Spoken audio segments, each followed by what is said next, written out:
ইসলামের পরিভাষায় মুনাফিক ওই ব্যক্তি যে অন্তরে কুফরি ও ইসলাম বিরোধিতা রেখে মুখে ও প্রকাশ্যে ইসলামের কথা বলে এবং নিজেকে মুসলিম দাবি করে। ইতিহাসের আয়নায় মুনাফিকদের আত্মপ্রকাশ। মুসলিমদের সুসময়ে মুনাফিকদের উত্থান শুরু হয়। বিশ্বনবীর মাক্কী জীবনে 13 বছরে মুনাফিকদের কোনো অস্তিত্ব ছিল না, কারণ মক্কার জীবনে মুসলিম হিসেবে পরিচয় দেওয়া ছিল অত্যন্ত ঝুঁকিপূর্ণ। কিন্তু মাদানী জীবনের 10 বছর ছিল সম্পূর্ণ ভিন্ন। এ সময় মুসলিমদের ছোট হলেও একটি ইসলামী রাষ্ট্র ছিল। মুসলিমরা স্বাধীনভাবে সবকিছু করতে পারত, আর এ সময়ই মুনাফিকদের উৎপত্তি ঘটে। তাই মাদানী যুগে নাজিলকৃত বেশিরভাগ সূরাতেই মুনাফিকদের ব্যাপারে কম বেশি আলোচনা করা হয়েছে, বিশেষ করে সূরা বাকারা, সূরা নিসা, সূরা তাওবা ও সূরা আহজাবে। তাছাড়া স্বতন্ত্রভাবে সরাসরি তাদের নামেই সূরা মুনাফিকুন নামে এই ছোট্ট একটি সূরা কুরআনে স্থান পেয়েছে। মূলত বদর যুদ্ধের পরপরই মদিনায় একটি নতুন গোষ্ঠীর আত্মপ্রকাশ ঘটে,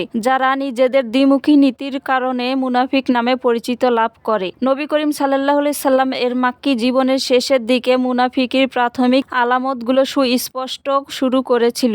এই সময়ের মুনাফিকদের একটি বিশেষ বৈশিষ্ট্য লক্ষ্য করা যায়। তারা ইসলামের সত্যতার বিষয়ে দ্বিমত পোষণ করত না, বরং সত্যতা স্বীকার করে ঈমানদারের ঘোষণা দিত। কিন্তু এই ঘোষণার ফলে যেসব অনিবার্য বিপদ তাদের সামনে অপেক্ষা করছিল, অর্থাৎ যন্ত্রণা, লাঞ্ছনা ও নিপীড়ন, নির্যাতন ইত্যাদি, সেগুলোর মোকাবিলায় তারা ছিল একেবারে অপ্রস্তুত ও নারাজ। বদর যুদ্ধের পরপর মদিনায় মুনাফিক গোষ্ঠীর আত্মপ্রকাশ করলেও মুনাফিকির প্রকাশ্য রূপ ধরা পড়ে উহুদের যুদ্ধে। মুনাফিক সর্দার আবদুল্লাহ ইবনে উবাই যখন উহুদের যুদ্ধে অংশগ্রহণের জন্য বের হয়ে মাঝপথে তার 300 জন সৈন্য নিয়ে মদিনায় ফিরে আসে, ঠিক তখন থেকেই মুনাফিকির আনুষ্ঠানিক প্রকাশ ঘটে। সূরা বাকারা নাজিলের সময় মুনাফিক গোষ্ঠীগুলোর আত্মপ্রকাশ শুরু হয়, তাই এই সূরায় তাদের আত্মপ্রকাশের প্রতি বেশি ইঙ্গিত করা হয়েছে। পরবর্তীকালে তাদের চরিত্র ও গতি প্রগতি যথেষ্টই সুস্পষ্ট হতে থাকলো। আল্লাহ তাআলা ততই অন্যান্য সূরাগুলোতে